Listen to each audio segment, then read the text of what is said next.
Fala, investidores! Tudo bem com vocês? Aqui é o Jimmy e a gente tem mais um JimmyCast. Nesse episódio, a gente continua com a nossa linha aqui de trazer pessoas que estão em skin the game, pessoas que operam de verdade, têm suas teses e batem o mercado.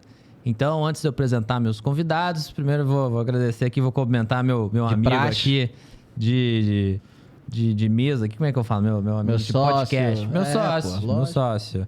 Como é que você tá, Tô Tomás? bem, tô Passou bem. da semana Hoje eu tô passada um pouco pra cá? cansado, porque o dia foi pesado, né? A gente tá aqui todos os dias trabalhando para atender bem. Aliás, aqui é o patrocinador OTM. Estamos aqui trazendo a melhor solução de opções para quem, né, quer realmente ser bem atendido. Estamos aí com mais de 10 assessores. Então, se você quer operar opções, opere com a gente. Aí fiz um jabá bonito, hein? Ficou legal, hein? Tá ficando profissional. Mas vamos aos nossos convidados aí. Por favor, vamos aqui para os nossos convidados. Deixa eu ler a bio deles para apresentar eles da maneira adequada. A gente está aqui hoje com os dois CEOs da AlphaTree Capital. A gente está aqui com o Rodrigo Jolig. Eu pronunciei certo? Como que é a pronúncia certa? Falou bem. Diretor de investimentos na AlphaTree Capital. 21 anos de experiência na mesa de operações de grandes instituições financeiras internacionais, sendo os últimos 14 entre Nova York e Londres. Antes de fundar a AlphaTree, era responsável global pela área de opções de câmbio para mercados emergentes e da área de opções de Londres do Banco Morgan Stanley. Então você vê que o cara aqui, ele manja de opções, hein? Ele vai dar uma aula aqui pra gente. É formado em engenharia de produção pela Escola Politécnica da USP e tem certificação, eu não sei pronunciar isso, mas é o CFA, pessoal. Aquela certificação mais difícil do mercado financeiro é essa aí. E a gente está aqui também com o co-CEO Jonas Doi. É Doi mesmo? Doi. Jonas Doi. Portfólio Manager da AlphaTree Capital. Trabalhou mais de 10 anos na Verde Asset. Hedging Grifo como gestor e trader focado em macro Brasil. Com 15 anos de mercado... de experiências no mercado financeiro, iniciou sua carreira no JP Morgan Chase como trader na tesouraria, formado em engenharia de computação pela Escola Politécnica da USP e tem mestrado profissional em economia pela FGV. E vocês têm um fundo multimercado. A gestora tem mais de um fundo? Como funciona? Primeiro, sejam bem-vindos, né? Desculpa. Obrigado, Jimmy, pela oportunidade, por participar do seu programa, mas já respondendo também, né? Sim, a AlphaTree começou com o produto multimercado, né? Que é multimercado macro global, que é nossa área de expertise máxima. Eu e o Jonas trabalhamos no mercado já há 15, 20 anos, fazendo gestão de carteiras de moedas, renda fixa e renda variável também, mas uma parte bem o estilo de gestão de um fundo multimercado macro. Legal. Para dar uma introdução pro nosso espectador, vamos pegar que a gente tem aqui alguém bem básico, iniciante. O que é o fundo multimercado? O que ele diferencia de outros tipos de fundo? Um fundo só de ações? O que ele tem de característica especial? Acho que primeiro é o ponto de que a gente tenta gerar um retorno acima do CDI, né? Então, muito dos produtos padrões que os agentes autônomos hoje oferecem são produtos passivos, que diz passivos, né? Então, por exemplo, um fundo de bolsa, mesmo que seja às vezes um fundo de bolsa que tem gestão ativa, né? Como os long onlys, ou fundos de títulos públicos, fundos que seguem IMAB, são fundos passivos. O multimercado, e principalmente o que a gente faz, é muito mais voltado para tentar gerar um retorno com ativos não só brasileiros, mas também ativos globais. Então, no final, o multimercado é uma classificação muito abrangente. E nessa classificação tão abrangente, o que a gente faz é um multimercado que investe em ativos globais, não só brasileiros. E um pouquinho também da tradução do mercado do internacional. O fundo multimercado nos Estados Unidos é conhecido como hedge fund, né? Que é o fundo proteção, né? É o fundo que tem que dar... O objetivo não é seguir um determinado índice, como o Jonas falou, mas é dar retornos em qualquer situações de mercado. Pode ser bolsa caindo, bolsa subindo, mercado em bolha, mercado em pânico. A ideia é ter um produto que agrega a carteira e diversifica a carteira e dê retornos independente da situação, se o mercado está indo bem ou mal, né? Poxa, pra mim, quando eu lembro de hedge fund, eu lembro do Bob lá, do Billions, a série. Já viram Billions, não? Vi um pouco. Eu não acompanhei também. É assim, faz ser... o trabalho de ser gestor de um fundo multimercado, um hedge fund, ser bem divertida. Eles investigam empresas e não sei o quê, e parece que é algo quase um 007, assim. A profissão é isso?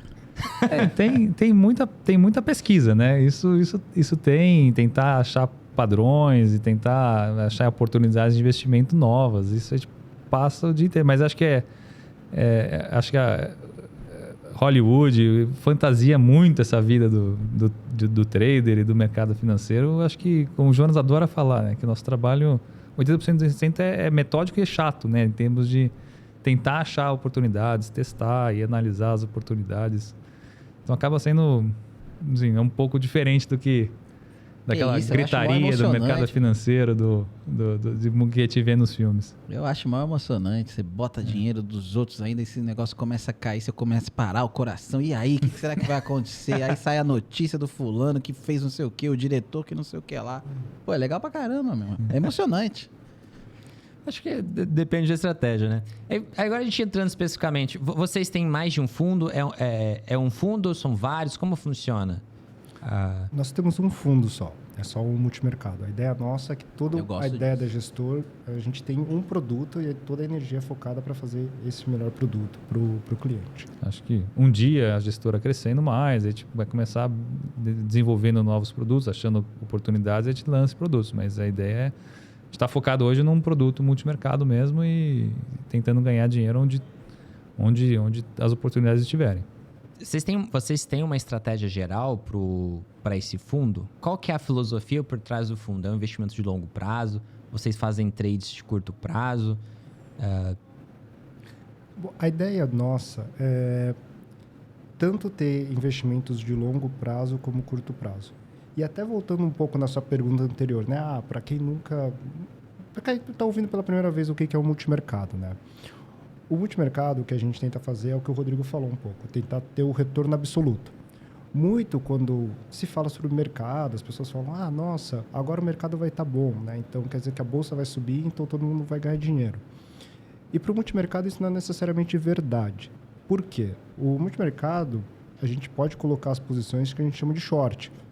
Então, por exemplo, quando o mercado está nos ano passado e 2021, por exemplo, que o mercado acabou indo mal, né, entre aspas, né? Então você teve juros subindo e consequentemente você teve mercado de capitais patinando ou até piorando, né? Depende de qual região você está, se é Estados Unidos, Europa ou Brasil. Então, quando você pega fundo, o mercado em geral gosta de olhar muito a parte de equities e de bolsa, fala, pô, o mercado foi mal. Mas quando você pega os retornos dos multimercados, você vê que os multimercados foram bem. Uhum. Por quê? Porque o multimercado, ele tenta pegar mais o que a gente chama de tendências, né? Então, ele acaba vendo tendências. Então, quando algum movimento parece claro, como a normalização de política monetária, juros subir, no caso, e, consequentemente, mercados de capitais não conseguir acompanhar, não conseguir estar indo bem nesse período, o multimercado consegue extrair valor deste momento, né? Então, consegue extrair valor dessa tendência. Então, não necessariamente o mercado ir mal, como é um pouco o jargão que as pessoas falam, né, do bullish, bearish, é necessariamente válido para os multimercados. O multimercado ele tenta se beneficiar tanto no mercado indo bem, quanto no mercado indo mal. Legal, então isso justifica um pouco desse termo americano de hedge fund. Que sim, independente se a pessoa, independente da média do mercado, independente se o mercado está indo mal, um fundo multimercado, por ele tanto ter posições long e também ter posições shorts, né, compradas e vendidas, ele pode ganhar tanto o mercado subindo quanto o mercado caindo, independente. Por isso que vem essa ideia de proteção. Eu nunca tinha pensado nisso. Que legal. E pensa assim, na cabeça do alocador americano, né? Aquela livro-texto, você tem a alocação de 60% equities, 40% bonds, ou alguma coisa desse livro, ou ao contrário, 60%, dependendo da idade do investidor. Mas o ano passado foi um ano em que ambos bonds, quanto renda variável, sofreram, né? Então, o hedge fund americano, se você olhar os hedge funds macros, não só os brasileiros, tem muito hedge fund macro global que performou bem nesse cenário, né? Então, sim, é o termo, é um fundo que pode oferecer proteção nessas horas também. Legal. Interessante. Olhando a bio de vocês, eu percebi que você é um cara mais internacional, traz uma experiência internacional, e o Jonas traz uma experiência mais macro Brasil, né? E aí vocês utilizam essa junção para criar uma estratégia, né? Que é o que a gente está falando agora. Só acho para completar, acho que para a audiência entender um pouco, pelo que eu entendi, um pouco olhando a bio de vocês e vendo a estratégia do fundo, eu entendi que você tem uma pegada muito internacional e você tem uma pegada mais Brasil, né? E aí vocês uniram essa estratégia, se uniram, né? Viraram sócios e trouxeram essa estratégia para o mercado. Entendi certo ou não? Foi isso sim. Acho que assim, a parte de geração de ideias, estratégias, a parte mais internacional, eu tenho acompanhado, mas o Jonas tem toda a bagagem dele de trabalhar 10 anos nas maiores gestoras do Brasil. Ele trabalhou né? na Verde. Verde Então, é considerada no Brasil top 3, né? De asset no Brasil. Exato, então a gente conseguiu juntar bastante, não adiantava assim, a gente se associar, você tem que, uma das coisas que a gente tenta lá na gestora é tentar achar estratégias de investimentos e investimentos que a gente possa fazer para o fundo que são descorrelacionadas, uma não tem nada a ver com a outra, para que nessa diversificação a gente consiga gerar mais retornos e com um risco menor. E, inclusive nas pessoas, né? Na hora que a gente se associou foi assim, temos que ser pessoas complementares, não adianta, né, sair de um time junto assim, todo mundo faz igual, pensa igual, que não assim, acho que a filosofia da Alphatria é essa, tentar gerar o máximo de estratégias descorrelacionadas na carteira e partiu também do nosso estilo de gestão diferente nessa associação.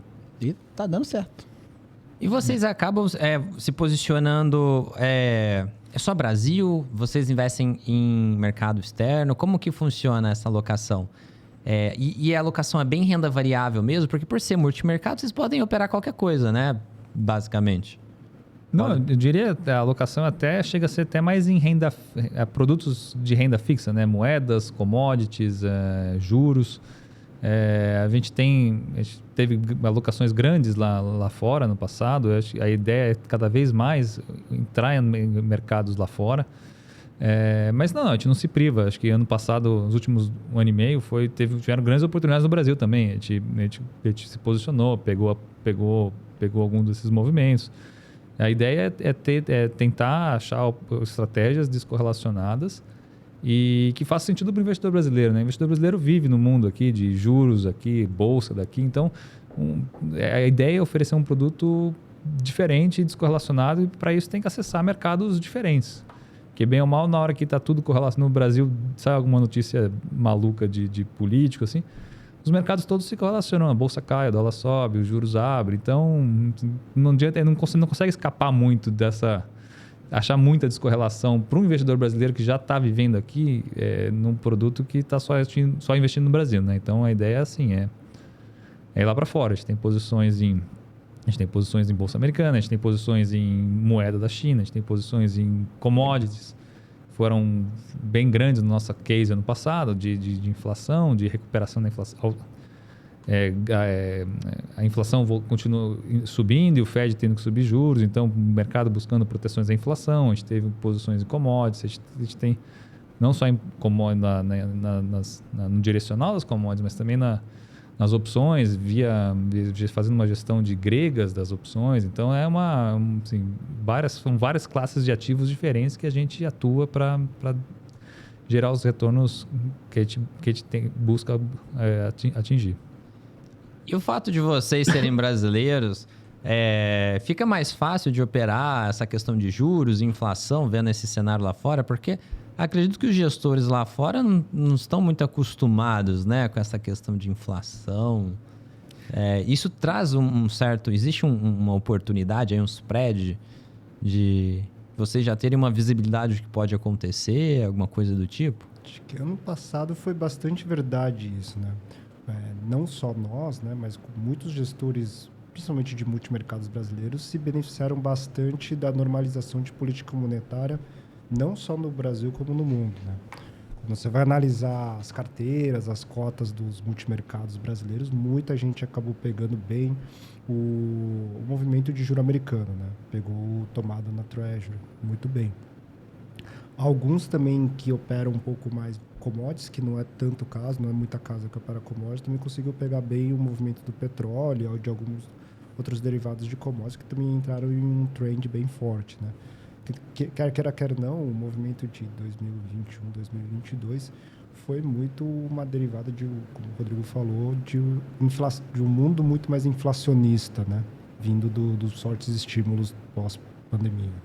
E acho que até um pouco do exemplo recente, né? Acho que quando esse movimento de juros, esse movimento de inflação começou, eu estava na Europa ainda, conversava com os amigos lá, o pessoal do mercado. Mas imagina, o governo está gastando, mas não vai ter inflação, imagina, aqui é a Europa, não existe inflação aqui. Acho que muita gente nunca sabe o que é inflação. Não, inflação, pô, o problema é a deflação, imagina, inflação é bom. E dá nisso, né? Acho que até ver o que aconteceu com os bancos americanos esse mês passado, né? Caótico. Que hoje má gestão de livro de renda fixa, livro de ativos deles, né? Não é que assim, o pessoal não achava que os juros ia subir, o que subiu. E acho que o Itaú, os nossos grandes bancos aqui estão acostumados a lidar com CDI a 2, CDI a 20. Então sabe que o risco de juros existe e tem que ser cuidado direitinho, né? Não foi o que aconteceu lá fora, mas... O Banco Brasileiro é só mais uma terça-feira, que subiu, tá 15% os juros, estava 5% um tempo atrás, tudo bem, já vi isso 10 vezes, né, na sua história. Poxa, que legal. E hoje, por exemplo, hoje a gente teve aumento 0,25 dos juros americanos. Isso afeta alguma coisa as posições de vocês? Como que, dentro do que vocês podem divulgar, não sei, acho que os fundos têm um delay para divulgação, mas o que vocês podem falar?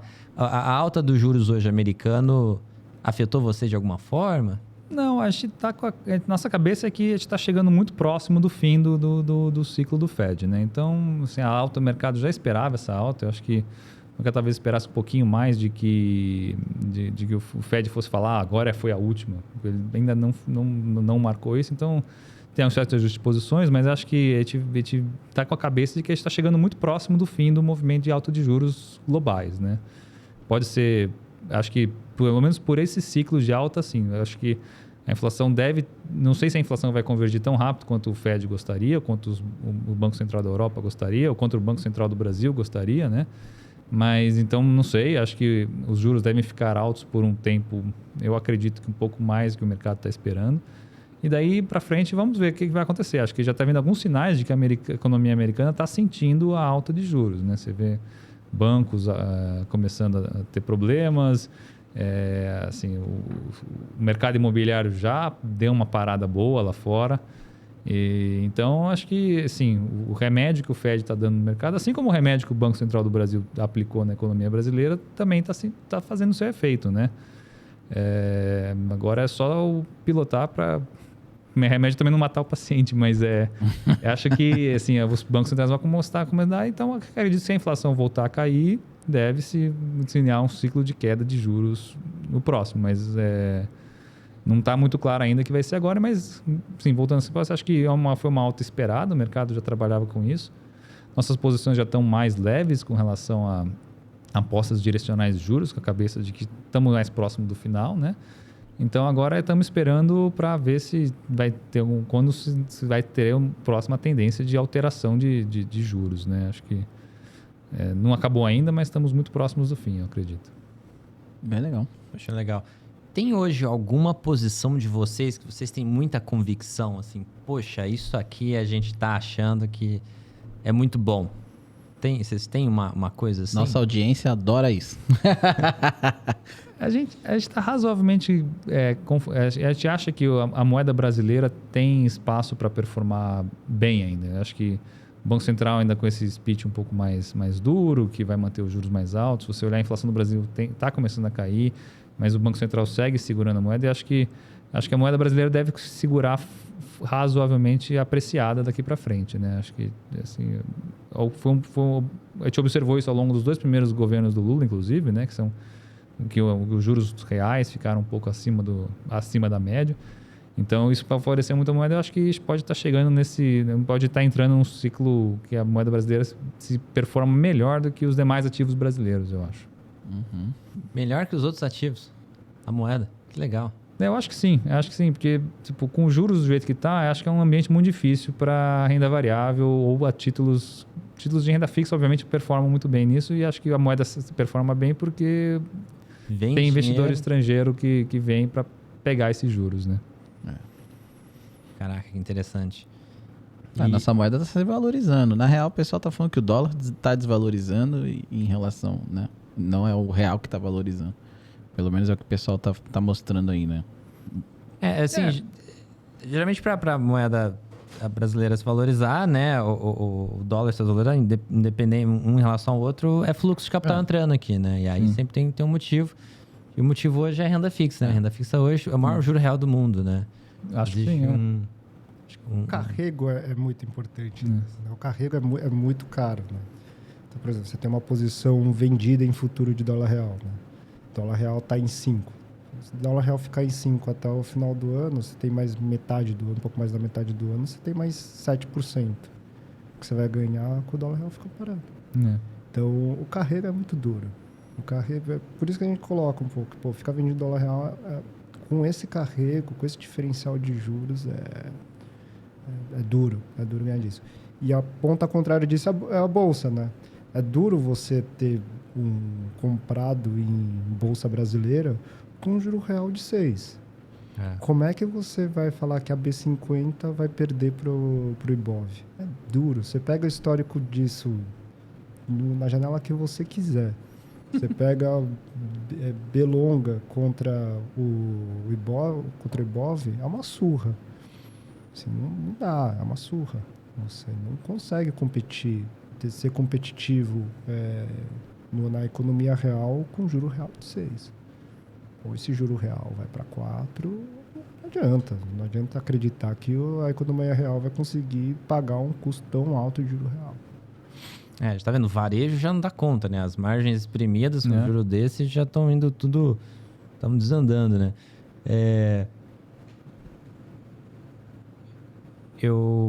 Esqueceu. Eu formulo as perguntas e fico. Aí eu distraio, eu presto atenção no que a pessoa tá falando e acaba me perdendo aqui. Mas sabe o que eu achei interessante? É que, ele falou que eles fazem muita coisa, né? Tipo, mexe com moeda chinesa, commodity, mercado macro, juros.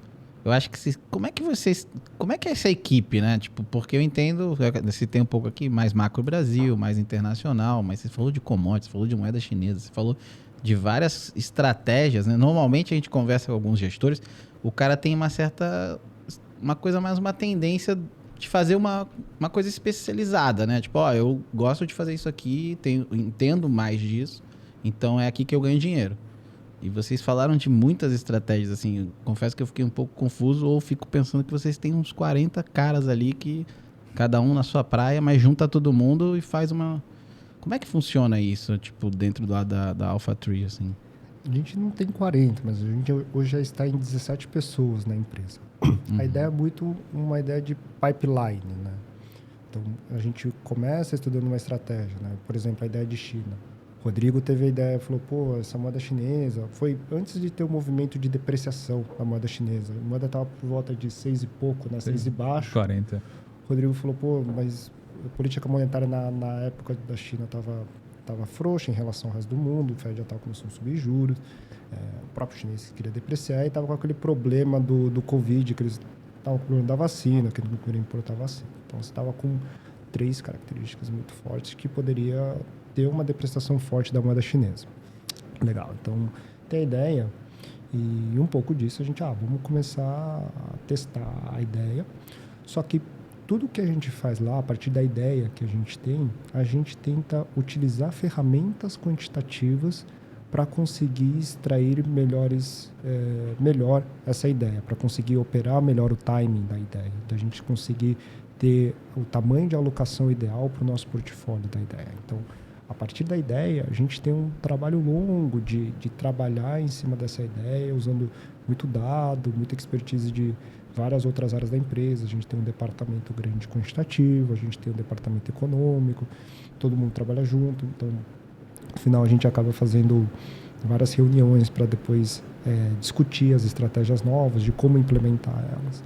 E a gente acabou chegando num modelo que a gente conseguia operar melhor essa ideia que inicialmente o Rodrigo teve, por exemplo, de operar a moeda chinesa. Então, tudo acaba sendo um trabalho de melhorar as estratégias, né? Depois que a gente tem essa estratégia melhorada, o custo de manutenção dela é baixo. Entendi. Tá tudo ali programadinho. Daí, eu acho que vamos comprar a China, mas agora é a melhor hora? Não é. Mas tá bom, esse algoritmo fala, se bater tal nível, a gente compra. Daí a gente vai lá e consegue focar o nosso tempo em outra coisa. Entendi. Vocês têm uma tese. É. Mas é interessante esse conhecimento global de estratégia, né? Porque tem gente que opera só commodity, né? O cara é especialista em commodity. Então ele não vai operar, sei lá, Bolsa Brasileira, ativo Petrobras. Né? O cara vai operar outras coisas. Então eu acho que é interessante isso, né? Tipo, é difícil ter pessoas com esse gabarito, assim, de poder operar várias coisas. Moeda. Eu nunca vi ninguém falar de estar operando moeda chinesa. Legal, né? Então vocês têm bastante ferramentas que vocês fazem backtests, testes, para ver como que teria performado em janelas diferentes. A base de... como que funciona isso? Vocês pegam uma janela muito longa, faz sentido pegar 50 anos de dados, vocês usam dos últimos 10? Como que... Vocês partem da onde para fazer esse tipo de análise? Conta a fórmula mágica pra gente, mano. Se a gente tivesse Não é não? Todo mundo quer, né? Mas, vejam, quando você trata de dados, para qualquer tratamento que você fizer, qualquer fórmula que você tiver, mágica ou não mágica, quanto mais dados você tiver, é melhor. Então, quanto maior for o histórico, melhor para você fazer qualquer modelo, porque você tem mais dados, seu N fica maior. Então, qualquer modelo, resumo estatístico que você fizer, vai ser melhor, vai ser mais próximo do amostral populacional. Frequência também muda bastante. Uma coisa é você olhar o dado daily, outra é você olhar o dado intradiário, por exemplo. Só que aí você começa a entrar no problema de que se você também tem muito dado, você precisa de uma capacidade computacional maior para você tratar ele. Então você começa a ter, você precisa encontrar o meio termo da capacidade computacional que você tem e da quantidade de dados que você consegue comprar. Então, são várias variáveis que você tem que colocar para conseguir chegar no meio termo, que é você ter muitos dados, você usar o máximo que eles puderem, mas também que você tenha a capacidade de pessoas, de processamento, para você tratar toda essa quantidade de dados. Entendi. Em todas as estratégias, vocês tentam fazer esse processo de rodar algum backtest? Tem tese que é muito abstrata e não dá para colocar em número? Tem. Acho que sim, tem muitas vezes que a gente quer analisar, quer ter uma opinião sobre o que o Banco Central do Brasil vai fazer na reunião do Copom. E acho que daí a gente você não consegue avaliar, porque aí o perfil, se pensar que os diretores mudaram no passado, então o dado passado não reflete muito a cabeça atual, então acho que aí não, a gente também assim, faz parte da parte de geração de ideias, de tentar achar estratégias novas do que fazer, essa investigação, e às vezes a gente acha coisas que não tem dado suficiente, mas a gente faz também. A gente separa uma alocação de risco menor para ela, porque a gente não consegue mensurar qual é o impacto dela junto com as demais, né, numa janela histórica. Mas a gente está o tempo inteiro também... Esse processo de procurar estratégias novas e teses novas acaba trazendo essas teses que não são tão redondinhas assim, para te pegar, mas a gente não se priva de fazer se a gente tiver uma convicção boa nela. Poxa, legal. E eu fiquei muito curioso na parte de opções. Você falou que vocês operam e ficam trabalhando as gregas das opções. Como que é esse tipo de operação que vocês fazem? É alguma espécie de um delta hedge? Vocês neutralizam? Explica um pouco pra gente. Então, acho que assim, do básico das opções, vocês entrando ali, se você fizer o delta, assim, alguns parâmetros, vamos voltar para a fórmula de Black-Scholes, que é a tradicional, a fórmula livro-texto básica de qualquer contrato de opção europeia, né? Tem a opção, ela mexe porque o preço da opção mexe por alguns fatores, né? Seja porque o ativo subjacente mexeu, seja porque os juros mexeu, seja porque a volatilidade implícita que você coloca no modelo mexeu. Então a gente consegue ter, a quantidade de opções te dá muita flexibilidade no que você quer extrair dele. Se eu quero extrair que eu quero uma posição alavancada porque o ativo ainda assim vai mexer, você consegue fazer. Se eu quero porque o mercado vai precificar mais volatilidade lá na frente, então o preço da opção vai ficar, a incerteza aumenta, o preço da opção aumenta. Pensar que o paralelo é que uma opção é um seguro, no final das contas, né? Quanto maior a chance de um sinistro, mais caro é o prêmio do seguro. Então, você consegue, se você fizer delta hedge, você tira o risco do ativo subjacente mexer. Se você fizer hedge da posição de juros, você protege essa posição e só deixa a perna aberta que você quer operar. E um desses parâmetros que a gente opera é a volatilidade implícita. Então vocês gostam de operar bastante volatilidade implícita? Sim, a gente faz bastante posição, assim, a gente fazendo delta hedge, né? A gente opera os straddles, né? Então, se a vol sobe, o straddle sobe, se a vol cai, o straddle cai. Então, e se pensar assim, pode pensar que a opção é um swap, como se fosse um swap, né? Eu estou travando a volatilidade que o mercado precifica para daqui a um mês. Se ela for menor, eu ganho. Se ela for maior, eu perco. Se eu compro ou se eu vendo, né? Então, é como se fosse um swap de renda fixa de DI contra o CDI, né? Um papel de renda fixa contra o papel pós-fixado, né? A opção é quase isso, assim que o mercado acha que vai ser a incerteza no futuro. Quanto que o ativo vai mexer. Se o ativo mexer mais ou menos, você ganha ou perde dinheiro isolando uma dessas gregas, né? Então, tem bastante coisa a fazer, né? Assim, daí tem outras...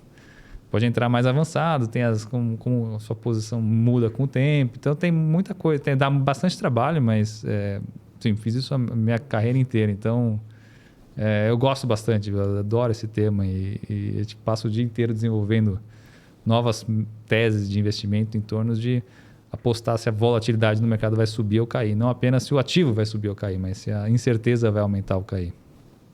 Que legal. Já vai ficar amigo dele agora. Porque se deixar também, vai falar 4, 5 horas de opções aqui, bicho. Aí, deixar claro pro pessoal, né? Hoje virou, entre alguns influenciadores, virou mania falar de straddle vendida. Ficar vendida descoberto pros dois lados. Você tá falando de straddle comprado, no caso de operar a vol. Pode operar nos dois lados. Dos dois lados. Quando a vol sobe muito, acho que a posição... Comprada seria melhor. Assim, depois que ela sobe, e tem uma propriedade interessante da volatilidade, como os ciclos econômicos, né? A volatilidade, a maioria dos ativos opera em ciclos, né? Então, ela tem horas, momentos de baixa volatilidade, momentos de alta volatilidade. Então, é o que a gente chama de... É um ativo que reverte muito a média, né? Então assim, tem muitas estratégias que beneficiam disso. Quando a volatilidade cai, você compra. Quando a volatilidade sobe, você vende. Então, você pode... Sim, a gente lá na AlphaTrade opera tanto comprado quanto vendido. Dependendo do momento do ciclo de volatilidade de cada ativo. Legal. E como que você... Parte da onde essa análise de que a volatilidade... Quais ativos vocês gostam de operar isso? A gente opera em moedas, na moeda brasileira, na moeda do Japão, na moeda da Inglaterra. Assim, foi o meu background quando eu estava trabalhando no banco, né? Mas a gente opera também sobre commodities, por exemplo, opções de volatilidade de petróleo, volatilidade de bolsa americana, volatilidade de commodities agrícolas. A gente tem... E sim, são modelinhos, é um mundo muito mais quantitativo, muito mais de análise, de fazer conta. Daí a gente começa a desenvolver algumas, assim, tentando monitorar que momento do ciclo de volatilidade que está cada um desses ativos, operar as opções deles. Entendi. Aí sempre essa ideia de retorno à média, que por volatilidade é uma característica que tem a tendência de voltar à média. Sim. Vamos voltar para o paralelo do seguro, né? Por exemplo, passa um furacão lá na costa leste americana, um monte de sinistro, a volatilidade, assim, o prêmio do seguro residencial sobe. Mas daí fica 3, 4, 5 anos, vem novas seguradoras, vem que tem um prêmio que todo mundo paga o prêmio de seguro e nada mais acontece, daí começa a cair, oferecer seguro mais barato e daí começa a ter, assim, todos os ativos são assim, seguro residencial, opção de Ibovespa, tudo tem ciclos. O mercado está com medo, está com ansiedade, vai ter uma decisão, vai ter uma eleição no Brasil, de repente a incerteza aumenta, está todo mundo comprando seguro, daí seguro fica caro, daí de repente, agora ninguém mais precisa de seguro e está caro e começa a cair. Então é muito, muito em ciclos assim o mercado. Legal. E como que você neutraliza todas as gregas ali? Por exemplo, você fez um straddle. O que mais você faz para neutralizar as outras gregas? Porque aqui você está neutralizado em direcional. No straddle, num comprado, por exemplo. Né? Você está com delta aí perto de zero. Isso. E o restante das coisas? Quando você está com o delta próximo a zero, você tem um riscozinho de juros, porque você precifica o prêmio a valor futuro, então você tem que fazer um hedge dos juros disso aí. E à medida que o mercado mexe, o seu straddle tem delta zero quando o underline, o ativo adjacente está bem em cima do strike, né? E se ele mexeu, já tem que ter delta. Daí a gente vai lá e ajusta. Daí tem as políticas. A gente tem uma mesa de execução que está lá, acompanha a posição das carteiras todos os dias, dos livros de opção, e vai lá e neutraliza os riscos que aparecem que a gente não quer, né? Que é exatamente o que o livro texto diz sobre delta hedging, né? Legal. Então, realmente, existe a possibilidade que a gente viu, por exemplo, com GameStop, de um Gamma Squeeze. Sim, Se acontecer um movimento muito rápido, existe a possibilidade de quem opera dessa forma ficar pressionado. É claro que não, às vezes não é algo muito líquido, né? Você mexer com dinheiro, né? Com câmbio, não deve ter essa é uma das coisas que eu ia falar, né? Você vê que ele mexe muito com uma questão de uma liquidez muito alta. Muito alta, né? Acho que esse mercado de single stocks a gente não atua, por exemplo, mas a gente faz sobre commodities que tem volume de negociação muito grande por dia. Mesmo assim, veja o squeeze que aconteceu em petróleo em 2021. Com negativo, né? Com negativo, foi um squeeze aquilo. Então a gente sempre tem, assim, a gente tem esse monitoramento de risco, a gente tem dimensionamento muito bom, assim, de controle de risco para, assim, não, quando a gente tem até sinais de quando o mercado está muito estressado, a gente não faz nada, porque vira quase que uma loteria e o mercado fica muito irracional. No final, a gente também tenta pegar o contrário, né? A gente tenta ganhar o dinheiro com o squeeze, né? Até porque o nosso fundo, ele não é um fundo tão grande ainda, né? Então, comparado com o resto do mercado. Então, a gente consegue entrar e sair das opções com muita facilidade. Então, pra gente, no final, a gente tenta se beneficiar também quando tem esse squeeze, ó. Em março, teve um que a gente não participou, mas o mercado de opções de juro americano teve um squeeze nunca visto em 30, 40 anos. Caraca, sério? Foi gigantesco. Quando saíram as notícias da quebra do banco do Silicon Valley. Ah, sei. Poxa, eu não acompanho, porque eu basicamente opero opções só de bolsa. É um mercado um pouco mais... assim, ele é muito grande, mas não são muitos players e não chama muita atenção da imprensa. Mas é um negócio gigantesco. Mas tem casos famosos, né? Que nem aquele squeeze da ação da Porsche da Volks lá, uma coisa assim. Eu acho que eu não lembro muito bem como é que foi o caso, mas que a Volks subiu 3, 4 vezes, virou a maior empresa do mundo por alguns minutos ali no squeeze que teve de um anúncio com a Porsche. Tem muitos desses casos, né? Tem o caso mais recente do GameStop, né? Então squeeze em opção tem toda hora. Mas que o legal do GameStop é porque foi pessoa física, né? É diferente aí quando você fala de commodities, você fala de outro tipo de ativos aí, moeda. É difícil a pessoa física operar moeda. Então, mas é legal, né? Imagina os bastidores dele. 17 pessoas olhando vários indicadores, mercado. Tipo, eu acho legal pra caramba, assim. A gente nem fica mais olhando as açõezinhas aqui no Brasil e tal.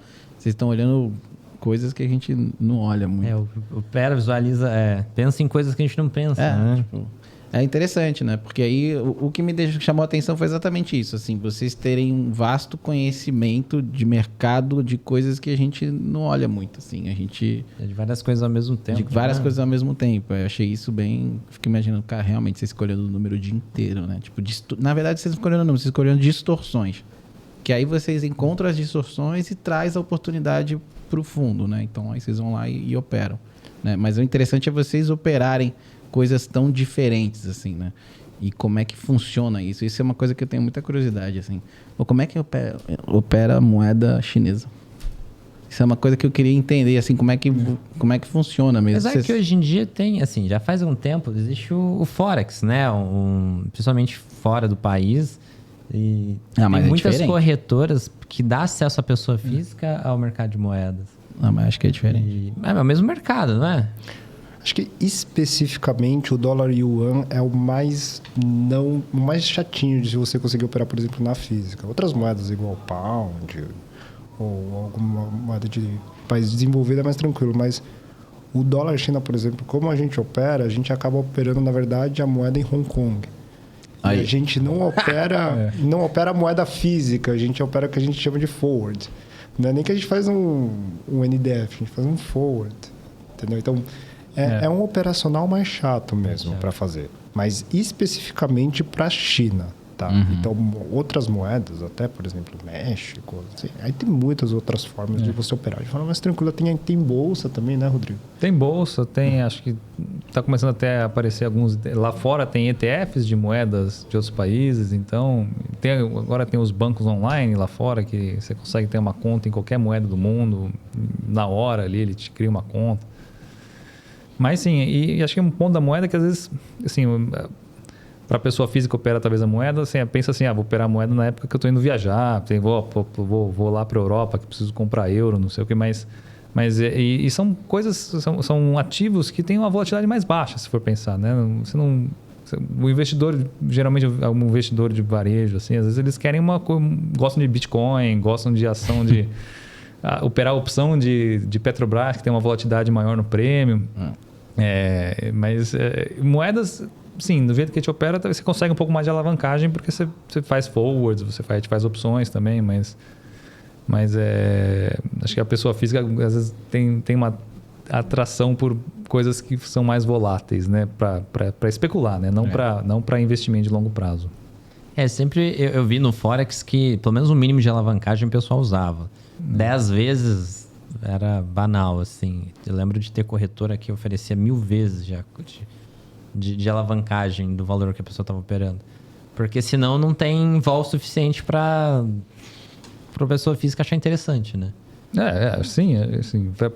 Para especulação, concordo 100%. Porque as pessoas operam Bitcoin, que tem vol de 10% ao dia.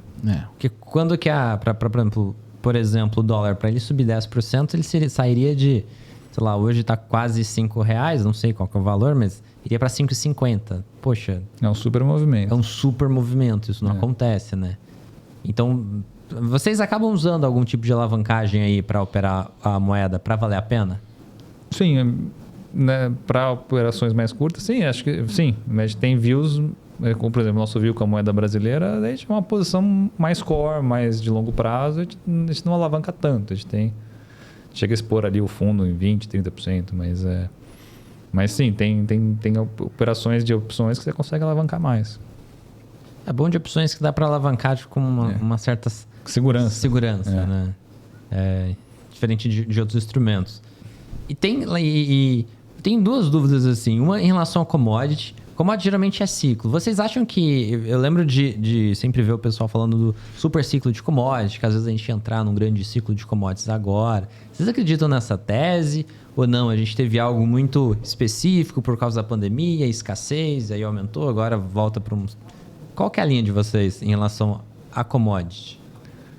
Foi... Assim, eu não acho que é um super ciclo, mas acho que tem algumas moedas, algumas commodities, por exemplo, petróleo, tem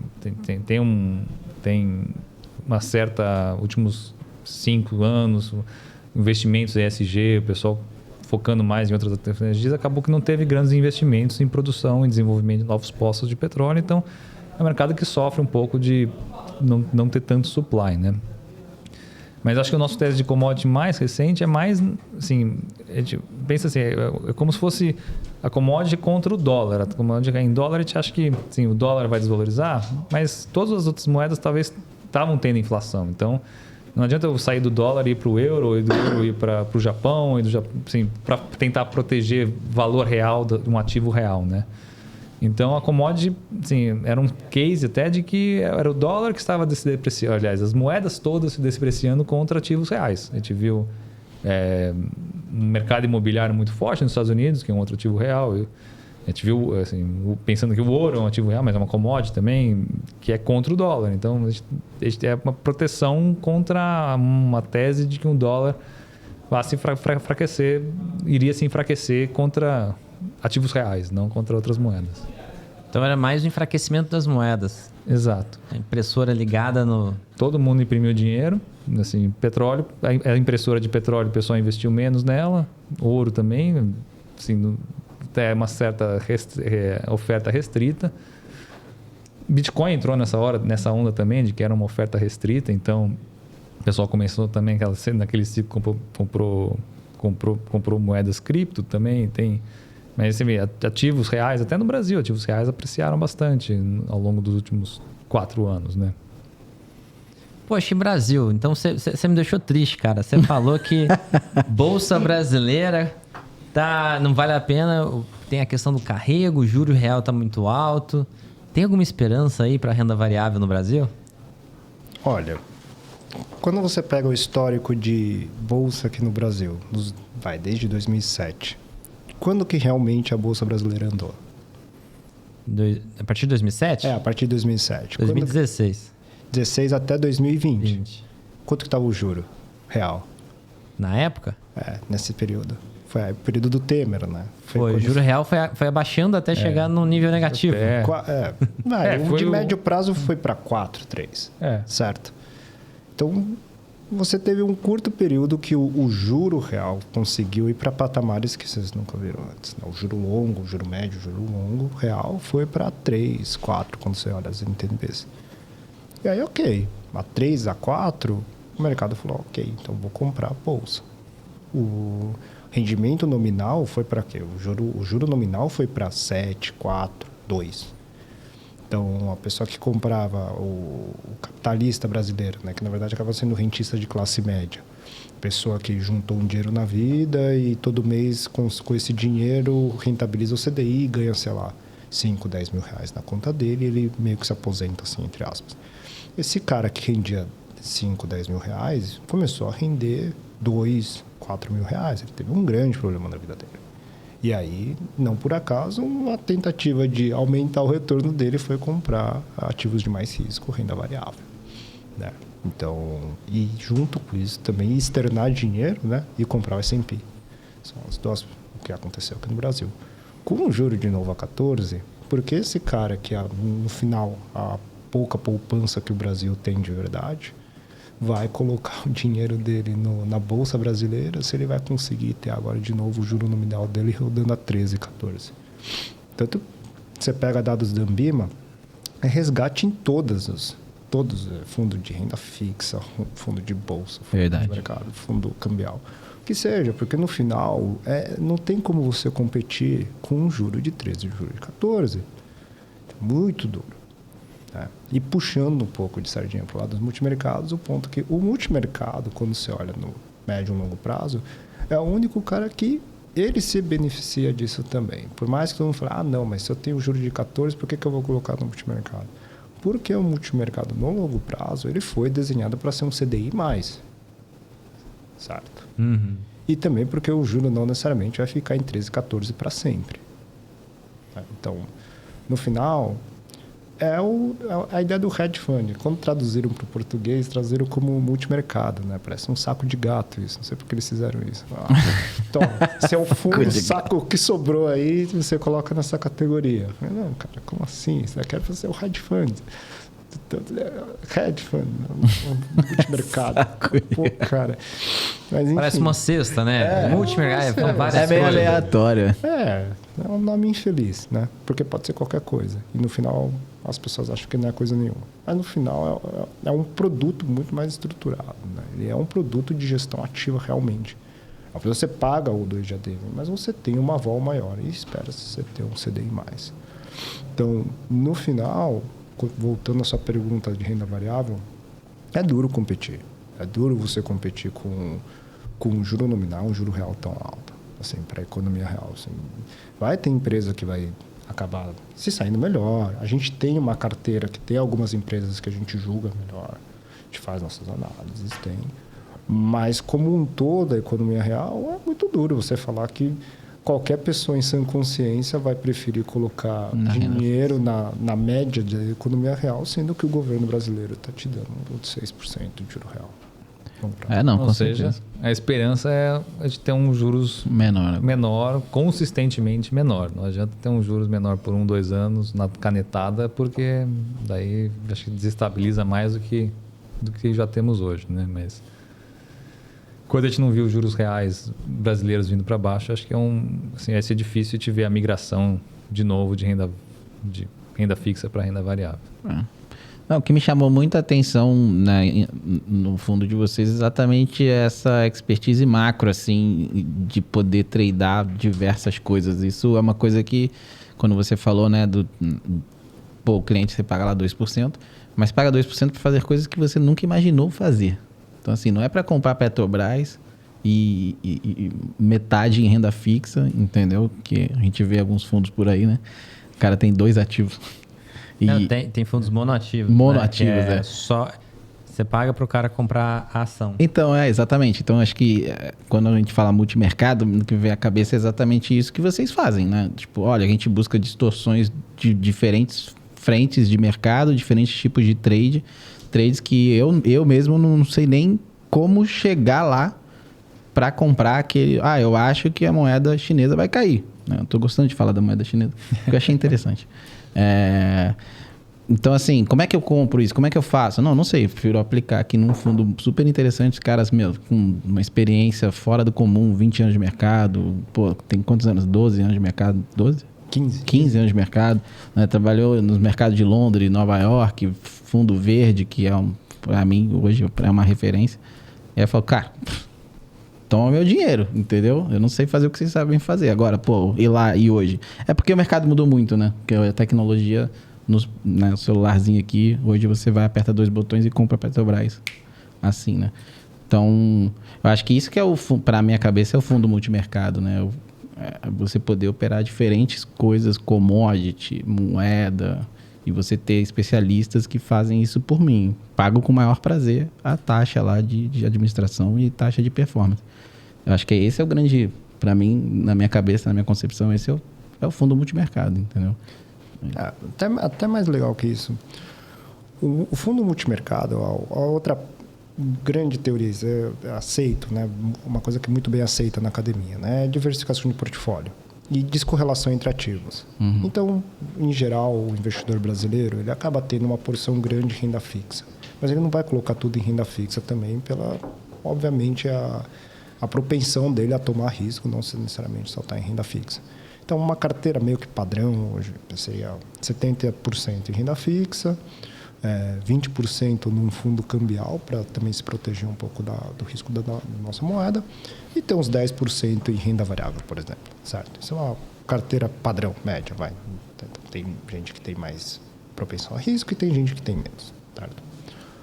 A graça de você colocar o multimercado nessa carteira é que o fundo multimercado vai estar descorrelacionado com isso. E o nosso, principalmente, vai, por construção, está muito descorrelacionado disso. Por quê? Porque se a gente está investindo boa parte em ativos, por exemplo, como petróleo, dólar yuan, juro americano, não é nenhum dos ativos que o pessoa física brasileiro tem acesso normalmente com qualquer assessor ou em qualquer banco, certo? Então ele vai descorrelacionar. Então a graça disso, você tem essa carteira, você começou a perder dinheiro em bolsa, tá indo mal a bolsa brasileira, mas aí você vai ver, pelo menos esse multimercado aqui está indo bem. Por quê? Porque ele é descorrelacionado. Não é uma coisa que vai ganhar dinheiro. Super legal, você quer ganhar dinheiro em tudo sempre e não perder dinheiro em tudo nunca. Mas pelo menos quando você perder dinheiro, o ideal é que você pelo menos ganhe alguma coisa, né? Para compensar um pouco a perda do que você está perdendo. Então, essa diversificação, essa ideia, você consegue com a descorrelação de ativos. E esses multimercados, né, que tem uma geração nova de multimercados muito bons no mercado, né, tem essa ideia, esse conceito de descorrelacionar com diversas metodologias diferentes. A gente usa essa diversificação, a gente investe em ativos globais, a gente usa ferramentas quantitativas. Então, a gente tem a nossa forma de fazer, e como existem outros também que não há prejuízo de ser melhor ou pior, são formas diferentes de fazer. Mas a graça para o investidor final, pessoa física, é que quando ele coloca o multimercado, não precisa colocar todo o dinheiro nele, mas uma parte dele, ele vai criar uma descorrelação, ele vai ter um produto diferente. Falar, se alguma coisa acontecer de novo no petróleo, ou acontecer outro movimento muito grande de juro americano, eu vou conseguir capturar isso com esse cara. Entendeu? É muito difícil, você não vai conseguir externar seu dinheiro e aplicar, ficar tomado em juro americano. É muito difícil ter acesso e fazer isso num custo razoável na física. Mas a gente é um produto que a gente vai estar olhando isso o tempo inteiro e vai tentar pegar esse tipo de movimento. Poxa, eu ainda estou encanado com a Bolsa. Quanto que você acha que é um juro real adequado para os fluxos começarem a se inverter? Você acha que a Bolsa antecipa? E você acha que, por exemplo, você deu um exemplo do investidor médio brasileiro, ele é uma classe média, poupador médio brasileiro. Mas o investidor estrangeiro, ele funciona diferente do brasileiro? Ele tem algum gatilho diferente para ele vir trazer dinheiro para cá? Para que ele impulsione a Bolsa? Ou não, a gente depende do mercado interno aqui, do dinheiro? Eu vou deixar depois o Rodrigo responder a mesma coisa, porque ele tem uma visão um pouco diferente da minha. Isso é bom, hein? Mas eu entendo, assim, não vejo o estrangeiro ter... Ele, principalmente, não vejo ele ter interesse na Bolsa brasileira. O estrangeiro sempre teve muito interesse na renda fixa brasileira. O forte fluxo que teve depois do investment grade em 2007, 2008, foi fluxo de estrangeiro em renda fixa. Isso terminou em 2015 e o estrangeiro nunca mais voltou. Tá, então, ele tinha uma participação de mais de 20% na dívida pública brasileira, caiu para 10 e pouco. Ele tirou todo o dinheiro que ele tinha investido. Ele tinha trazido, esse dinheiro acabou depois que o Brasil perdeu o investment grade, quando teve o impeachment da Dilma. Nunca vi o estrangeiro ter um real interesse em Bolsa brasileira, essa é a grande verdade. O movimento que a gente viu da Bolsa em 2016 foi do próprio pessoa física, né? A pessoa física passou a operar bastante Bolsa brasileira. O número de CPF saltou de 800 mil para mais de 4 milhões de CPFs na B3. Então, teve esse boom, né, de pessoa física querendo investir em Bolsa. Mas o juro real para voltar a ter um fluxo tão pujante como foi 2016, eu vejo que é um juro real de 4, 3, acho que o juro nominal voltando a rodar em 7, 8, então a inflação voltando a ser uma coisa entre 3 e 4. A gente veria, acho que sim, aí é outra história. Realmente você tem espaço para a economia real florescer num país que você tem um juro real de entre 3 e 4, uma inflação entre 3 e 4, você tem um juro nominal 7, 8. Rodrigão. Não, eu assim... Réplica.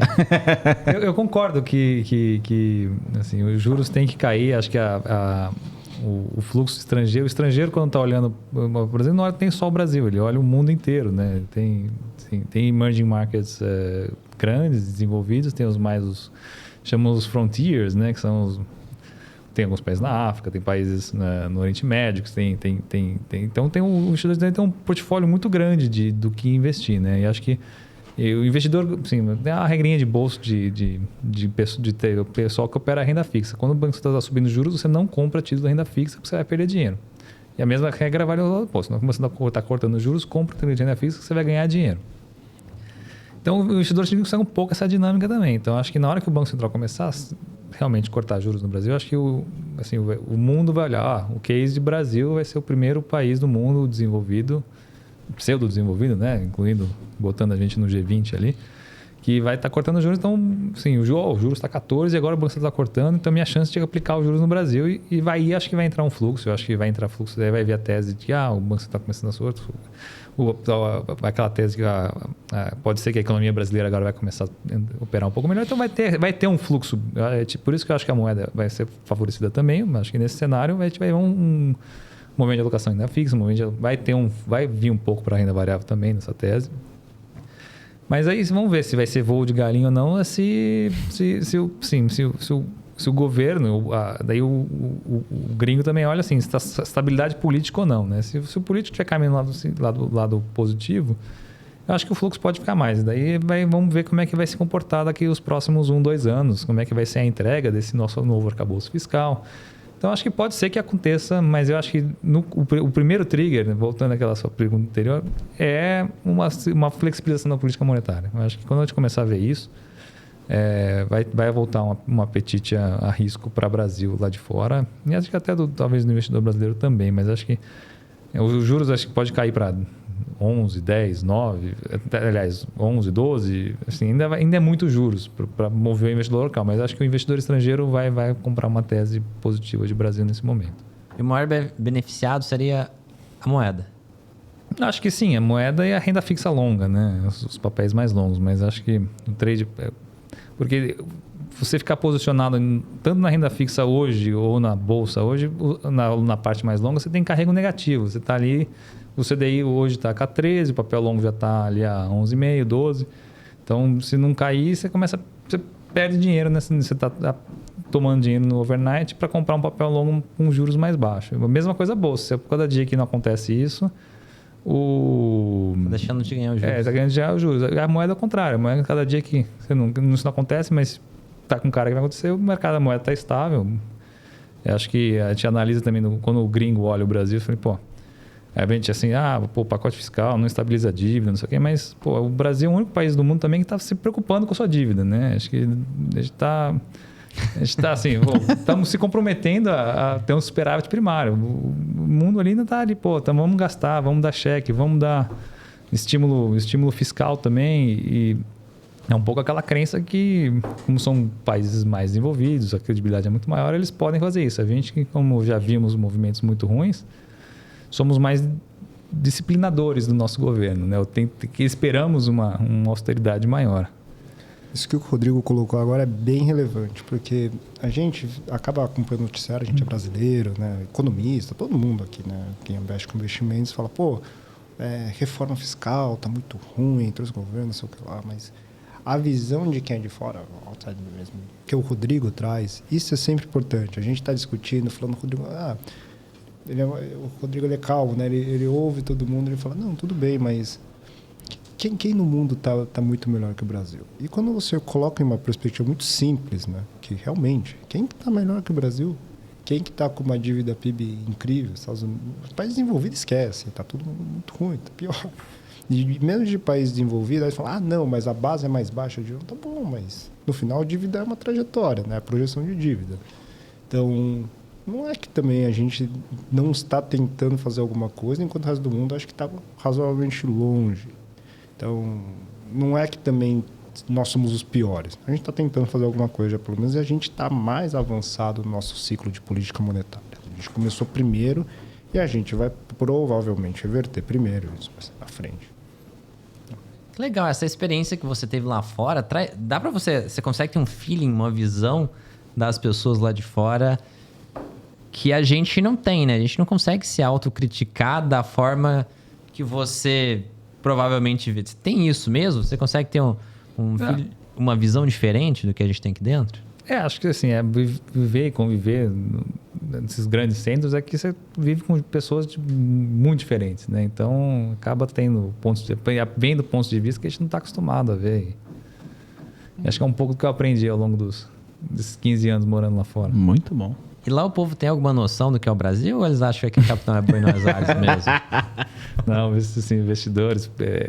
O problema é que esse pessoal que o Jonas falou, né, que todo mundo entrou no Brasil em 2007, se machucou e saiu, ganhou um dinheirão e depois começou a perder até 2015, quando a gente perdeu nesse processo, perdeu o investment grade. Então, acho que sim, o pessoal, tinha muita gente que aprendeu, era um grande mercado de muita gente. Então, tem sim, o pessoal, investidores estrangeiros conhecem o Brasil bem, sim, mas tem essa memória de curto prazo de que é muita volatilidade, muita incerteza. Agora impeach um presidente, daí entra o outro, daí agora tem muita incerteza. E incerteza traz volatilidade.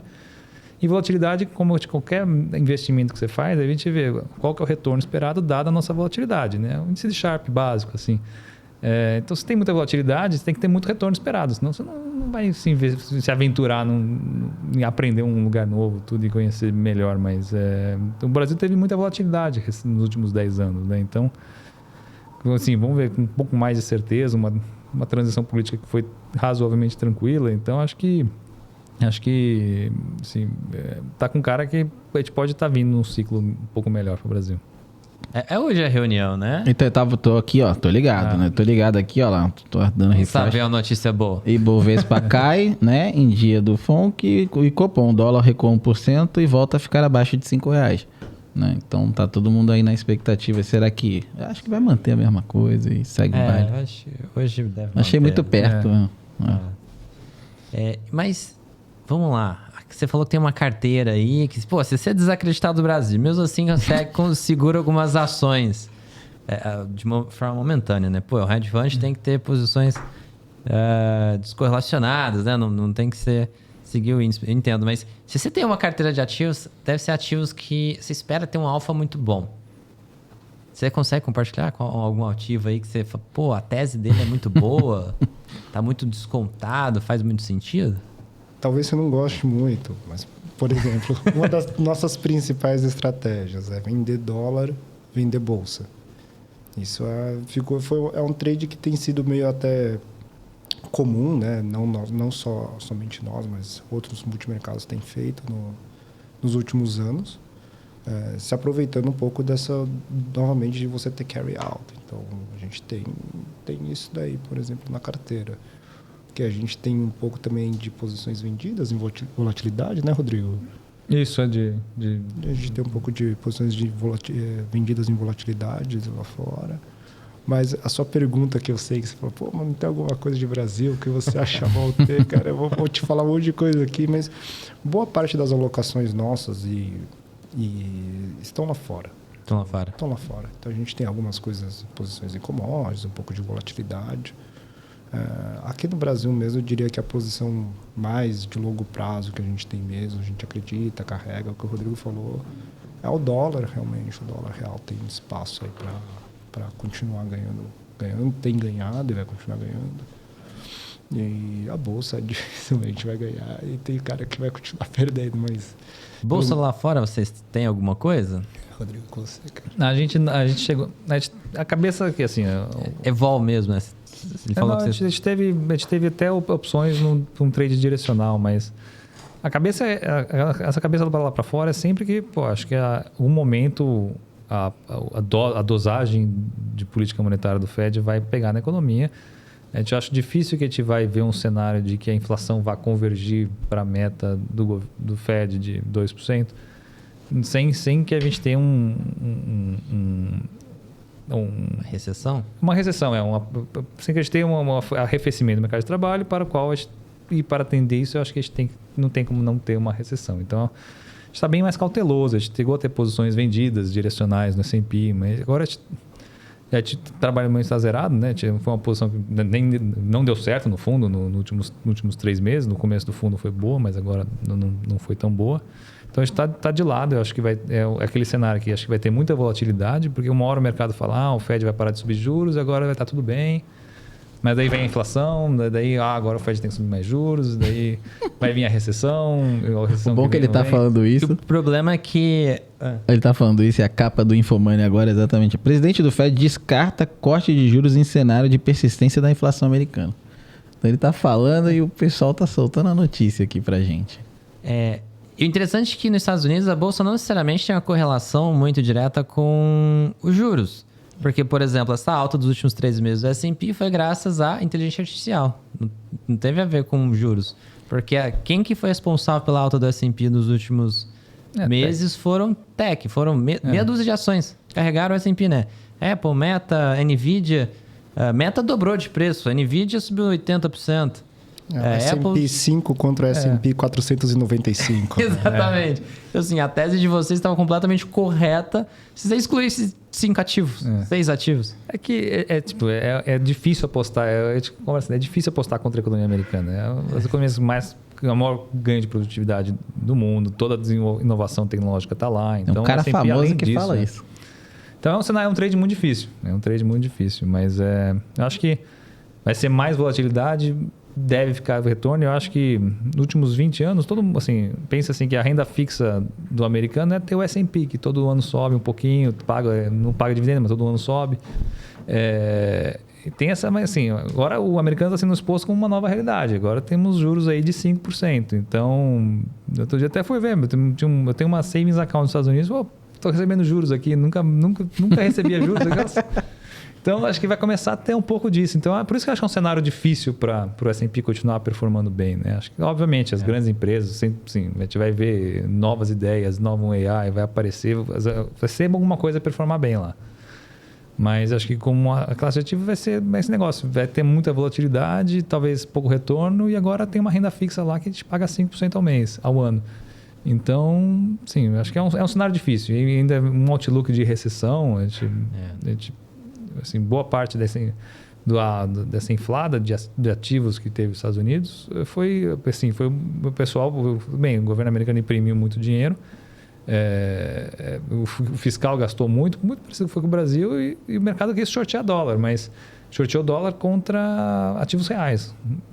Housing, S&P mesmo, é um ativo real, são empresas muito sólidas que você compra por longo prazo, mas... Então, acho que foi um trade assim, de short dólar que foi o que está tentar levando o S&P também, inclusive, para cima.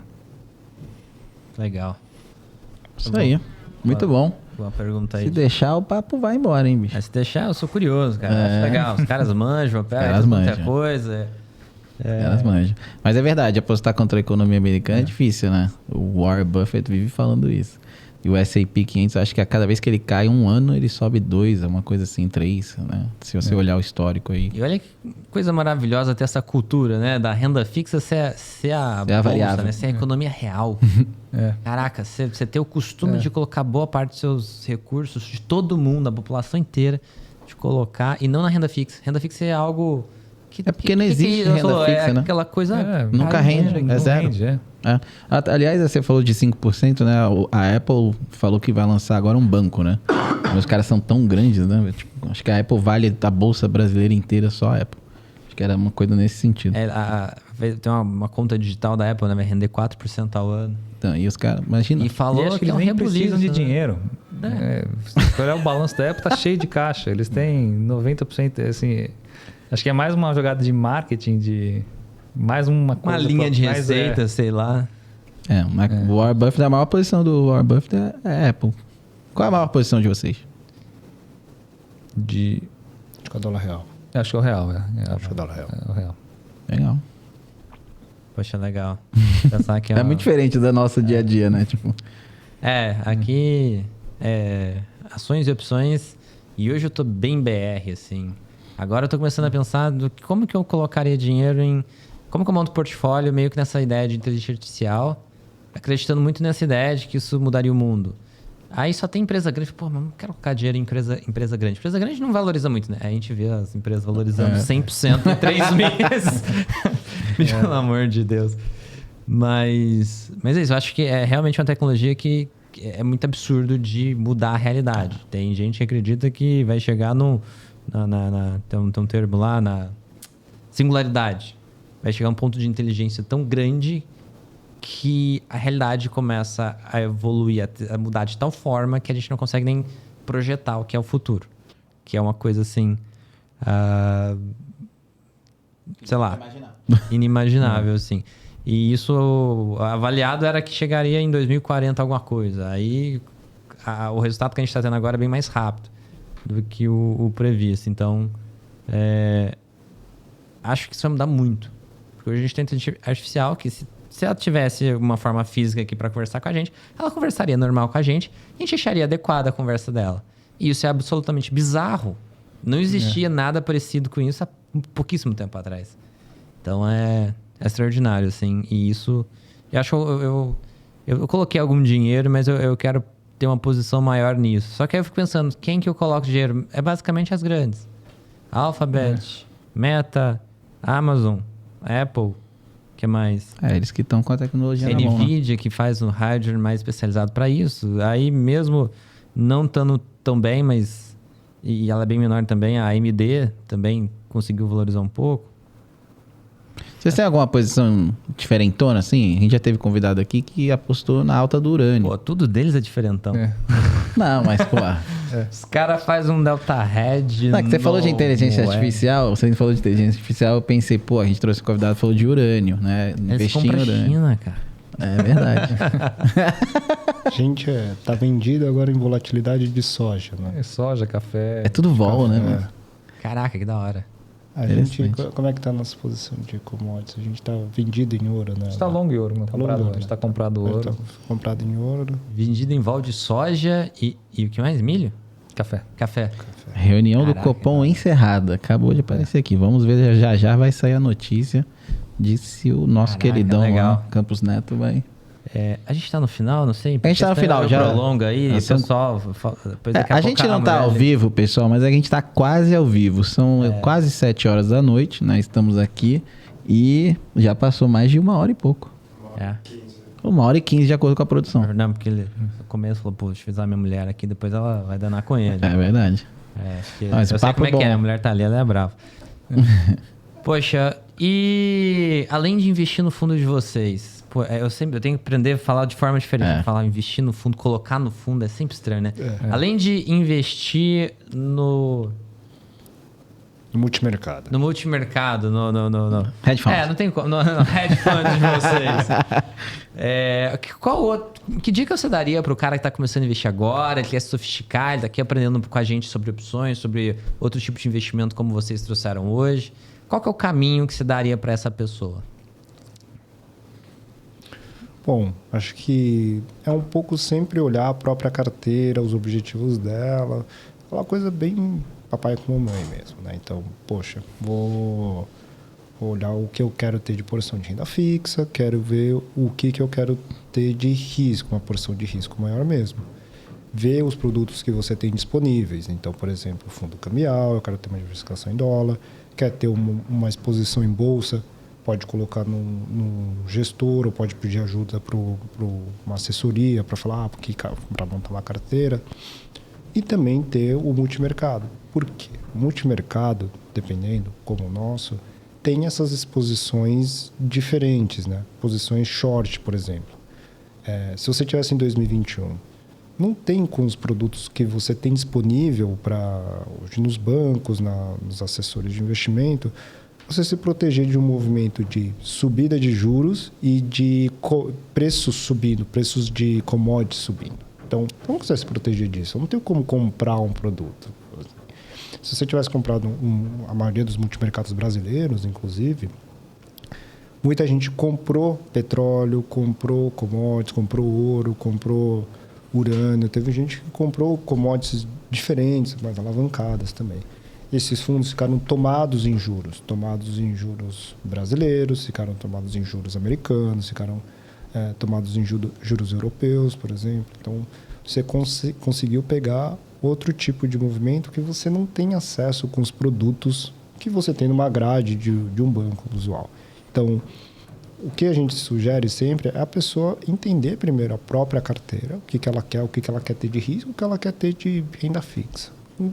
Na porção de risco, acho que é interessante não só também fazer a carteira dela de ações, acho que é legal, pô, ela gosta, quer olhar ação, faz parte dela também ter essa diversão, é bacana, né, você montar a sua própria carteira. Mas também saber que tem uma forma de você diversificar isso, de você ter um outro tipo de exposição que vai te ajudar. Porque é duro você carregar uma carteira e ver ela perdendo dinheiro todo dia. Aí você tem essa carteira e você tem 5 ações, as 5 ações são muito parecidas, todas elas perdem dinheiro todo santo dia. É muito duro, é muito chato. Aí você acaba tendo um multimercado, por exemplo, e você perdi aqui, mas o multimercado deu dinheiro agora, que legal. Mas ele dá menos dinheiro, mas depois a carteira anda também. Então, é uma forma de diversificar. Diversificar, existem, tem Nobel disso, tem paper disso, pode pegar na internet, tem muito simples. É um lugar que você consegue otimizar o seu risco-retorno. Você melhora o seu risco-retorno, com certeza, diversificando. E o multimercado é uma classe que te ajuda a diversificar isso. Então, pensa no seu portfólio e aí você pensa o que você vai colocar e o multimercado é uma peça interessante de você colocar. Exatamente assim. Tem uma carteira diversificada, obviamente, vai ter coisas que vão cair e coisas que vão subir. E não estressar com as coisas que estão caindo, assim, no ponto de que, comprei isso aqui, caiu, mas fez parte de uma carteira que na soma performou bem porque ela estava ali e teve menos volatilidade, às vezes. Não é todos os ovos na mesma cesta, na mesma aposta, né? Então, acho que tem a diversificação e vai ter alguns ativos que sobem e alguns ativos que caem, né? Então, não quebrar muita cabeça porque alguns caíram. Não tentar, quero só ter ativos que subam na minha carteira. Provavelmente essa carteira um dia vai todos caírem junto, entendeu? Então, é o que é normal ter uma carteira diversificada, ter ativos que sobem e caem. Você não pode... Eu vejo muito isso, ainda mais em opções. Algumas pessoas começam a operar, elas seguem a vida do peru de Natal, que eu brinco. E tudo parece ser muito bonitinho até um dia que zera. peru de Natal, ele é sempre alimentado, a vida dele é toda bonitinha. Você pega o histórico dele dos últimos 6 meses, meu Deus, ele nasceu, cresceu, comeu bastante, cada vez tá mais gordinho. Você projetar a vida dele pra frente, poxa, vai ser uma maravilha. Sempre vai comer, vai ser confortável, vai ficando cada vez mais gordinho e vai morrer feliz de velhice. Na verdade, não. Chega o dia do Natal, eles vão lá, matam ele e peru de ação de graças, né? Eu acho que isso vem do americano, né? Matam ele e assam ele morre. Então, assim... imagino que é muito importante a gente ter uma diversificação, ter um fundo multimercado que vai performar bem em momentos que as outras coisas não vão, para você não ter muito esse susto do peru de Natal, né? De que tudo uma vez caia, né? De que tudo é tudo igual, parece que tá tudo bonitinho, aí chega... A pessoa avalia, às vezes, num prazo curto, né? Pega ali... A pessoa começou a investir em 2018. Até 2020 é tudo uma maravilha, né? Aí chega a pandemia. E aí a pessoa entra em choque, né? Se ela tivesse uma diversificação, né? Mas é que eu entendo o público, né? Se você parar pra pensar, as pessoas querem ganhar. Né? Então, ela diversifica, aí ela vai eliminando o que ela tá perdendo. Que é, isso aqui, ó, vou manter o que eu tô ganhando. Isso aqui já tá dando ruim. Elimina. Vamos botar em outra coisa que tá ganhando. Ele vai lá no aplicativo dele hoje, né? Analisa os fundos. Esse aqui tá performando legal. Vou botar o dinheiro que eu tava perdendo nesse, vou botar nesse aqui. E a gente quer ganhar, a gente quer ter a carteira perfeita, entendeu? Tipo, tudo ganhando. E não ter aquela coisa assim, ó, esse ano eu perdi um pouco aqui, mas ganhei mais aqui. A média me ficou positiva, eu tô ganhando legal, tá bacana. Aí ano que vem esse aqui que eu tô perdendo, começou a ganhar. Esse aqui que eu tava ganhando, começou a perder.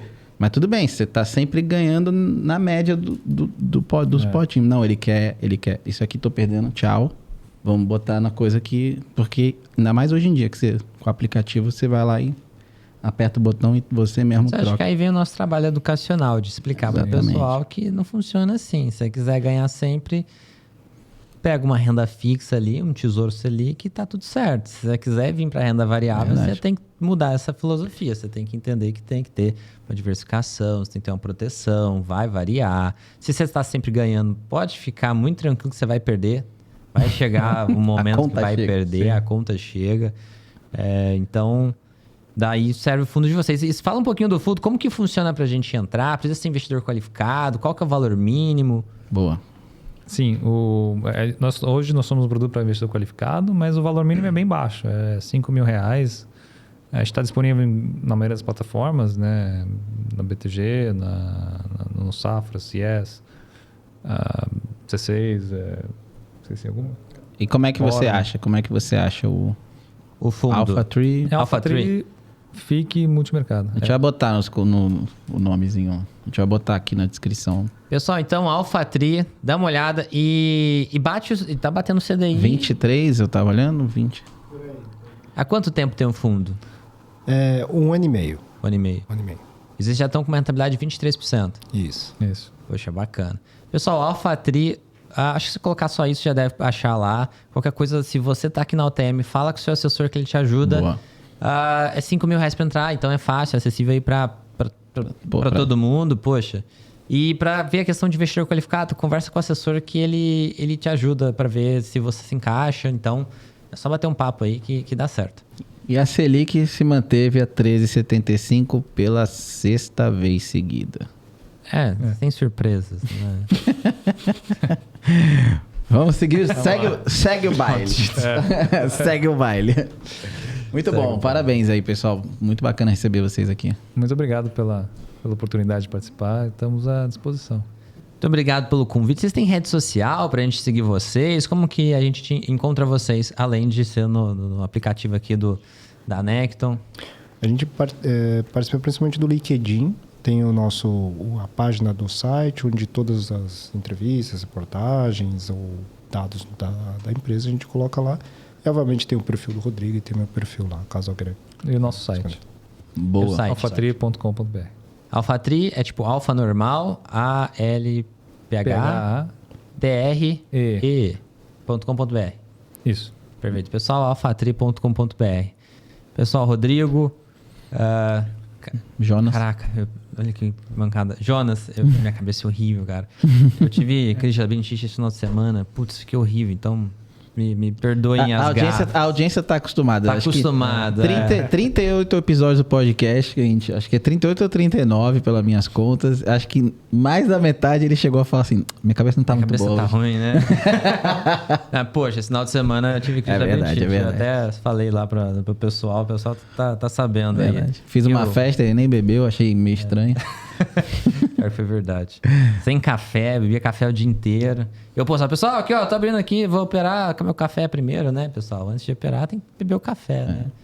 Mas então, pessoal, muito obrigado por aceitar nosso convite. Se vocês precisarem, a gente tá à disposição. E é isso. E é isso, né? Show de bola. Obrigado, Tomás, por estar aqui com a gente também. Obrigado. Ó, quem quiser me seguir lá, Tomás Terini, eu ensino você a viver melhor. Bora viver e a investir melhor. E é isso aí. Se você quiser entrar na nossa lista de espera da OTM Invest, vou deixar o link na descrição. A gente tem uma lista de espera para quem não é aluno. Para quem é aluno, você sempre aceita imediatamente, óbvio. Mas para quem não é, deixa uma lista de espera. Conforme é possível, a gente te aceita. Então, porque a fila tá meio grande, cara. A gente bateu aí 3 mil clientes essa semana. A gente nunca falou isso publicamente, né? Tá mas vendo? A gente tá com 3 mil clientes, pessoal. É bastante gente. Então, a gente tem bastante aluno. Cara. Vamos lá. Entra lá no site. Entra no site, otm.com.br. Então, deixa o link aqui na descrição. Boa. A gente ajuda vocês, tem as melhores condições para operações. A gente tem os caras que são especialistas aqui.